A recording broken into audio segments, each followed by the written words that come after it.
My name is Pastor Hal York, and welcome to Truth in the Trenches.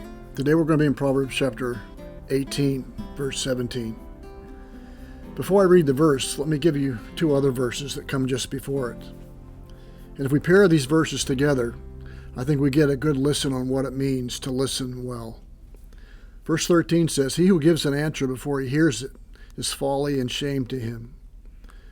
Verse 15, "The mind of the prudent acquires knowledge, and the ear of the wise seeks knowledge." Now our verse for today is verse 17. "The first to plead his case seems right, until another comes and examines him." First come, first served. First come, first believed. The first to plead or present their case seems right. This would obviously have a great deal of significance in a court of law. Courts are designed and set up to hear both sides of the dispute for this very reason. And for a judge to judge solely on the person who speaks first without hearing the other side of the story would not be a good judge or a judge who could arrive at a just and fair verdict. To give an answer before he hears it is folly and shame. Here's what? Well, here's both sides. The purpose of a court is to gather facts, to gather wisdom, to gather knowledge, and those who understand this principle are those who seek to listen with a discerning ear. Judges must be impartial, as we've just said. And while this certainly is applied in a court of law, the same holds true in our relationships we have with friends, with family, with our spouse, and with our children.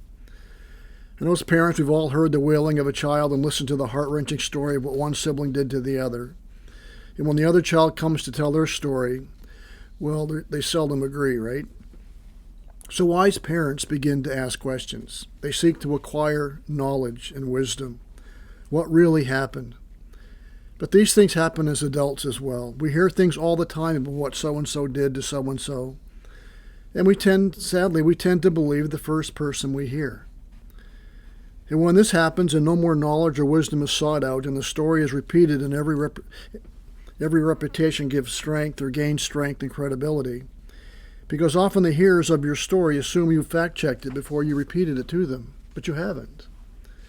And so the story gets repeated over and over again until any conflicting version of what happened is rejected outright. Why? Because the first person's story has gained momentum and believability and minds have been made up. The first one that comes, it seems, always has an advantage because most people are too lazy to ask questions or try and fact-check what they've heard. What I've just described is called at best gossip and at worst slander.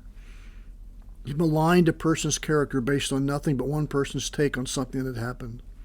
And they may not have gained those facts firsthand. We never know how far down the gossip trail we are. If we didn't see it, and if we haven't talked to both parties, we really don't know what is true and what isn't. And therefore we shouldn't talk to anybody about it until we've talked to both people involved. So be quick to hear, slow to speak, and slower still to repeat what you hear. 2 of the 7 things God hates deals with this subject: a false witness who utters lies, and one who spreads strife among brothers, Proverbs 6:19. A false witness is a liar, and a liar inevitably spreads discord among the brethren, be it in the church or in the family or among friends. A false witness in this case is one who only has one side of the story, the first to present his case. He has to present it because it is probable the person he's presenting it to wasn't there to witness the events in question. So he comes first to fill them in and make sure they have the facts straight. It seems plausible, seems to make sense.